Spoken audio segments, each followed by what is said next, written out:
தலைநயத்தோடு காலசுத்தியோடு பாடலை பாடுவார்கள் எதிர்பார்க்க முடியாது. ஆகையால் நீங்கள் தட்டுகின்ற கை ஓசையின் காரணமாக அவர்கள் உற்சாகம் மேலிட்டால் நன்றாக பாடுவார்கள் தெரிவித்துக் கொண்டு எல்லோரும் கைத்தட்டிய அவர்களுடைய உற்சாகத்தை கூட்டிச் செல்லுங்கள் என்று சொல்லி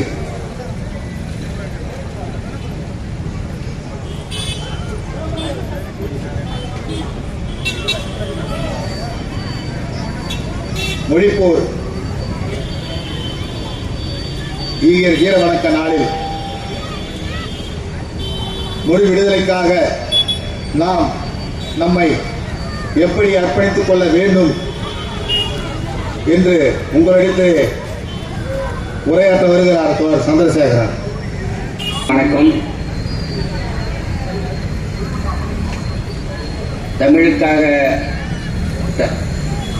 தனது தாய்மொழிக்காக உலகில் வேற எந்த இனமும் போராடாத ஒரு இனம் தமிழினம். தமிழினம் மட்டும்தான் உலகிலேயே தான் தாய்மொழிக்காக போராடிய இனம். இந்த தாய்மொழிக்காக போராடிய தொடங்கி இந்த ஆண்டோடு நூற்றாண்டை காண இருக்கிறோம். இந்த நூற்றாண்டு காலமாக தமிழுக்காகவும் தமிழ் மொழிக்காகவும் தமிழ் இனத்துக்காகவும் தொடர்ந்து போராடி வந்த தமிழினம் 1964 ஒருவரை இந்த தமிழ் மொழிக்காக இழந்தபோது அந்த ஜனவரி 25 1965 நினைவு தினமாக அண்ணா பல்கலைக்கழகத்தில் நினைவு நாளை கொண்டாடும் போது அங்கே தமிழக காவல்துறையால் கலவரத்தை ஏற்படுத்தி தமிழகம் முழுவதும் பற்ற வைத்த தீதான் இந்த மொழி போராட்டம். 1965 அதே ஜனவரி 25 கிட்டத்தட்ட அண்ணா பல்கலைக்கழகத்தில் 27ஆம் தேதி துப்பாக்கி சூடு நடந்தது. அந்த துப்பாக்கி சூட்டை கண்டித்து தொடர்ந்து தமிழகம் முழுவதும் கிட்டத்தட்ட 3 மாதங்களாக தொடர்ந்து போராட்டங்கள் அங்கங்கே நடக்கிறது. அதன் விளைவாக 1965 பிப்ரவரி 10 40 இடங்களில் துப்பாக்கி சூடு நடக்கிறது. 40 இடங்களில் தமிழ்நாட்டில் துப்பாக்கி சூடு ஒரு மொழிக்காக, தாய்மொழி காப்பதற்காக போராடியவர்கள் மீது துப்பாக்கி சூடு. அதன் பிறகு கோவையிலே இந்தி படம் ஓடுது. அந்த படத்தின் பேரு ஆயா, அதாவது வருகிறது. இந்தியில ஆயான்னா வரப்போகுதுன்னு அர்த்தம். ஆயகா அப்படின்னு சொல்லுவாங்க. வரப்போகிறது அப்படின்னு ஒரு இந்தி படம். எதிரா வரப்போகுது அப்படின்னு அந்த திரையரங்கு உள்ள நுழைஞ்சு படத்தை நிறுத்துன்னு போராடினவங்கள மீது துப்பாக்கி சூடு நடக்குது. அப்ப கோவை முழுக்க ஒரு கலவரத்தியா மூழுது.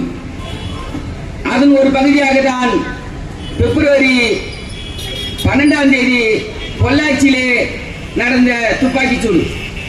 அங்க என்ன நடக்குதுன்னா, ஒரு 10ஆம் வகுப்பு பையன் சக மாணவர்களோடு சேர்ந்து கீழே ஒரு மாணவன் குனிஞ்சுக்கிறான்.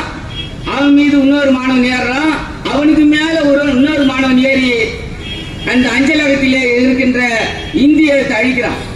இந்திய எழுத்து அழிக்கும் போது ஏற்கனவே வரவழைக்கப்பட்ட இந்திய ராணுவத்தால், இந்திய ராணுவம்னா அன்னைக்கு எல்லாமே இந்திக்காரன் தான் மொழி அழிக்கிறாங்கன்னுட்டு ஆத்திரத்தோட அந்த 15 வயது மாணவனை சுட்டுக் கொள்கிறான். யாருக்கு தான் இருக்காது ஆத்திரம்? அங்க இருந்தவெல்லாம் ஐயோ ஒரு குழந்தைய சுட்டு தள்ளிட்டானே அப்படின்னு அங்க இருந்த கல்லு மண்ணு எது கையில கட்சிதோ அது எடுத்து ராணுவத்தின் மீது வீசுறானு. உடனே அவங்க மீது உடனே துப்பாக்கி சூடு. பொள்ளாச்சி பூரா கலவரம். உடனே அங்கங்க இருந்த ஜனங்கள்லாம் வருது, மிலிட்டரி மீது கல் எறிகிறான், கோல் எடுத்து அடிக்கிறான். உடனே அவங்க மேல எல்லாம் சுட்டு தள்ளுறான். அன்னைக்கு இறந்தவர்கள் எண்ணிக்கை முழுதா என்னன்னே தெரியாது. அன்னைக்கு இருந்த முதலமைச்சர் பக்தர் சட்டத்திட்ட போய் கேட்கிறாங்க சட்டமன்றத்தில், ஐயா 50க்கும் மேற்பட்டோர் உயிர் இழந்ததாக சொல்றாங்களே, அது இப்ப 100 கணக்குன்னு சொல்றாங்களே, அது எவ்வளவுதான் எண்ணிக்கை அப்படின்னு கேட்கறாங்க. பக்தர் செலவு 100, 150, 80 எல்லாம் கிடையாது, 52 பேரு அப்படின்னு அவரு சொல்றாரு. அதாவது நாங்க துப்பாக்கி சூடு நடத்தணும், அது உண்மைதான் அப்படின்னு ஒத்துக்கிறாரு. அது ஒத்துக்க வைக்கிறதே பெரிய விஷயம் சட்டமன்றத்தில். அன்னைக்கு இருந்த நிலைமை 52 பேரை சுட்டு கொண்டது உண்மை அப்படின்னு சொல்றாரு. ஆனா அங்க கோயம்புத்தூருக்கும் பழனிக்கும் இடையில இருக்கிற ஒரு சுடுகாட்டுல கொளுத்தப்பட்ட உடல்கள் எத்தனைனே தெரியல. ஏன்னா அந்த உடல் யாருக்கு சொந்தமோ அந்த குடும்பத்துக்கு போய் சேரல. இந்த ராணுவமே பழனிக்கும் கோயம்புத்தூருக்கும் இடையில இருந்த ஒரு சுடுகாட்டுல போட்டு கொளுத்துறான். அத்தனை உயிர்களையும் அத்தனை பாடியும் கொளுத்துறான். கொளுத்த முடியாத விடுபட்டத அன்னைக்கு என்ன பண்றான், கோயம்புத்தூர்லயே இருக்கிற ஒரு ராணுவ மைதானத்துல மீதியை நோண்டி பதிக்கிறான். மொத்தம் எத்தனைன்னு கடைசி வரைக்கும் கணக்கு தெரியல. அன்னைக்கு தமிழ்காரனும் இந்த ராணுவத்தில் இருந்தோம். அவன் கண் கலங்கி எண்ணி பார்த்ததுல 200க்கும் மேல இருக்கும். 200 வரைக்கும் தான் எண்ண முடிஞ்சது, அதுக்கு மேல எண்ண முடியும். ஏன்னா கொளுத்தந்து எத்தனைன்னே தெரியல, பதிச்சது மட்டும்தான் எண்ண முடிஞ்சது. ஏன்னா பதிச்சத கணக்கு சொல்லி எடுத்து சொல்றான் தமிழ்காரன். அன்னைக்கு அவன் 200க்கு மேல இருக்கும் அவன்ட்டு கணக்கு சொல்றாரு. அந்த கணக்கை வாங்கிட்டு வெளியும் சொல்லக்கூடாது. வெளியே சொன்னா அவர் உயிருக்கு ஆபத்து. இன்னைக்கு ரிட்டையர்மெண்ட் ஆயிட்டு இன்னைக்கு உயிரோடு இருக்கிறார். ரிட்டையர் ஆயிட்டு இன்னைக்கு வந்து பேட்டி தராரு. அது பேஸ்புக்கில் இன்னைக்கு பலம் வந்து இருக்குது. அதுல என்ன சொல்றாருன்னா, நடந்தது திட்டமிட்ட படுகொலை. அன்னைக்கு எங்களால் சொல்ல முடியாது, சொல்லும் அளவுக்கு வாய்ப்பு கிடையாது. ஆனா இன்னைக்கு வாய் திறந்து சொல்கிறோம் அவன் கண் கலைஞன் தொடக்கிறார். ஒரு தமிழனை தமிழ் மொழிக்காக உழைப்பவனை தமிழ் இனத்தை வச்ச சுட சொன்னாம் பார், அந்த கொடுமையை செய்தவர்கள் நாங்கள் அப்படின்னு கண் கலங்குறார். அத எண்ணி இந்திய அரசுக்கு நாங்க சொன்னது 200க்கும் மேல அப்படின்னு தான் சொல்ல முடிஞ்சிச்சு. ஆனா 200க்கு மேல எத்தனைன்னு எங்களால் சொல்ல முடியல. எவ்வளவு பேரை கொளுத்துனாங்கன்னு சொல்ல முடியல. எத்தனை பேரை ஜனங்களை தூக்கின்னு போயிட்டான். ஒரு சிலர் என்னன்னா கிடைச்ச பாடியை தூக்கின்னு அவங்க கையில் அப்படியே ஏஞ்சி தூக்கின்னு போயிட்டேன்ட்டாங்க. அவங்க கைக்கு கிடைக்காதபடி இவங்க அடக்கம் பண்றோம். அடக்கம் பண்ணது மட்டுமே 200. அப்ப 200க்கு மேல இருக்கும் அப்படின்னு தோராயமா தான் சொல்றோம். இன்னி வரைக்கும் தோராயம் தான். எப்படி வெண்மணியில ஒரு ராமையா குடிசையில அப்படியே 44 பேரை பொண்ணு குவிச்சுட்டு ஒரு குழந்தைய தூக்கி போட்ட வெளியா, அது செத்து போன குழந்தை, அது குழந்தையா இருந்தது, அதனால கணக்கில் வரல, அதனால 43. ஏண்டா அது உயிர் இல்லையா அப்படின்னா, இல்ல அது குழந்தையா இருக்கு, நாங்க கணக்கில் சேர்த்துக்கல, 43 தான் அப்படின்னு இன்னைக்கு அரசு பதிவில் இருக்குது. கீழ்வேணிமண்ணில் நடந்த கொடுமை. அது போல இன்னைக்கும் அரசு கெஜெட்ல 52 தான் பதிவு. ஆனா நடந்த கொலைகள் எத்தனை அங்க அடக்கம் பண்ண ஒரு ராணுவ வீரர் சொல்றாரு 200க்கு மேல இருக்கணும். ஆகவே இது ஏதோ இன்னைக்கு எங்களால் தொடங்கப்பட்ட போராட்டம் அல்ல, இது எங்களால் முடிவு போற போராட்டமும் அல்ல. இது யாரால் தொடங்கப்பட்டது, யாரால் முடியும் என்பது முற்றுப்புள்ளி இல்லாதது.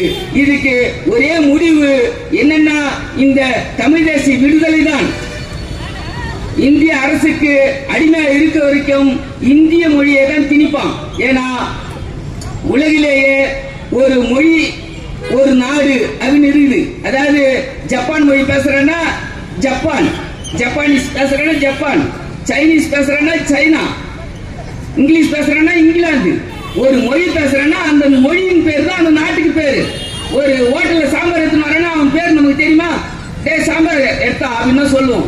அந்த மாதிரி யார் எந்த மொழியை பேசுறானோ அந்த மொழி தான் அந்த நாட்டின் பேரு. இங்க தமிழ் பேசுறோம், நாட்டு பேரு இந்தியாவா? இந்தியான்னு என்னைக்கு வந்தது பேரு?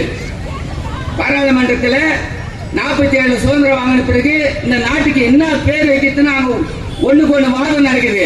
அப்ப ஒரு குரூப் சொல்லுது பாரதன் பேர் வைக்கணும், இன்னொரு குரூப் சொல்லுது இந்தியான்னு பேர் வைக்கணும். ஏன் இந்தியான்னு பேர் வைக்கணும், ஏன் பாரதன் பேர் வைக்கணும் அப்படின்னா, இந்தியா என்பது ஒட்டுமொத்த எல்லா இனமும் எல்லா மதங்களும் சேர்ந்த ஒரு மதம் இந்து. அதாவது சமண மதம், வைணவ மதம், ஆசீர்வாதம் போன்ற பல மதங்களை சேர்த்து இந்து மதம் ஒரு பேர் வச்சுட்டான் வெள்ளக்காரன். அதனால இந்து மதம் இருக்கிறதுனால இந்தியா அப்படின்னு அவன் வெள்ளக்காரன் சொன்னது, நாம சொல்லல இந்தியான்னு. அதனால இந்தியான்னு கூட வச்சுக்கலாம் அப்படின்னு ஒத்துக்கலாம் காங்கிரஸ்காரன். ஆனா அந்த காங்கிரஸ்ல ஒரு சில பார்ப்பனிய கூட்டம் பாரதன் வைக்க சொல்றான். ஏன் பாரதன் வைக்கணும்னு சொன்னாக்கா, பரதனோட இவன் வந்து இந்த நாட்டுக்கு பழைக்க வந்தானா. பரதன் தலைமையில இந்த நாட்டுக்கு பழைக்க வந்த கூட்டம், கைபர் கணவாய் போலான் வழியாக பழைக்க வந்த கூட்டம் அது. அந்த பரதன் தலைமையில வந்ததால பரதன் தான் இந்த நாட்டை காமிச்சான் அவனுக்கு. அதனால பாரதன் வைக்கணும், பரதன் ஆண்ட மண்ணு பாரதன் வைக்கணும் அப்படின்னு அவன் சொல்றான். தெரியும் 36 பேர் 100க்குள்ளதான் 100க்குள்ள வந்த ஒரு இனம் அவங்க பேர் வச்சுக்கணும்னு ஆசைப்படுறான். ஆனா பல கோடி மக்கள் பேசுற இந்த தமிழ் மொழியை நம்ம பேரை வச்சுக்கணும்னு உணர்வு இல்லாம இன்னைக்கு எந்த கோவிலே இந்த போராட்டம் வலுப்பெற்றதோ, எந்த கோவிலே ஆக்ரோஷமாக இந்த தமிழ் மொழிக்காக போராடினார்களோ அந்த கோவிலே இன்னைக்கு பிஜேபி கொடி வலுவாக பறக்கிறது. ஏன்னா அங்கதான் அண்ணாமலை போய் நிக்கிறார், நான் அங்கதான் ஜெயிக்க முடியும் அப்படின்றாரு. அந்த அளவுக்கு அங்க பிஜேபி வளர்ந்துருக்குது. ஆனா அதை விட திருவண்ணாமலை மாவட்டத்தில் செங்கத்துல 85ல ஒரு கலவரம், RSS ஆல் ஏற்பட்ட கலவரம். ஒரு முஸ்லிம் கடைகளை கொளுத்த போறேன் அப்படின்னு கொளுத்தலாம், காய்கறி கடை. ஆனா முஸ்லிம் கடை மட்டும்தான் இருந்துச்சா? அந்த 80 கடையும் இந்துக்களின் கடையும் தான். ஒட்டுமொத்தம் 80 கடையை கொளுத்துறோம். கோயம்புத்தூர்ல வலுவான RSS வலுவா இருந்த இடம் செங்கம். இன்னைக்கு என்ன நிலைமைனாக்கா, எந்த மொழிக்காக அதிகமாக உழைத்தார்களோ அந்த கோவை மண்ணில் இன்னைக்கு பிஜேபி வலுவா இருக்குது அப்படி சொல்றாங்க. எவ்வளவு கேவலப்பட்டு நிக்கிறோம் பாரு.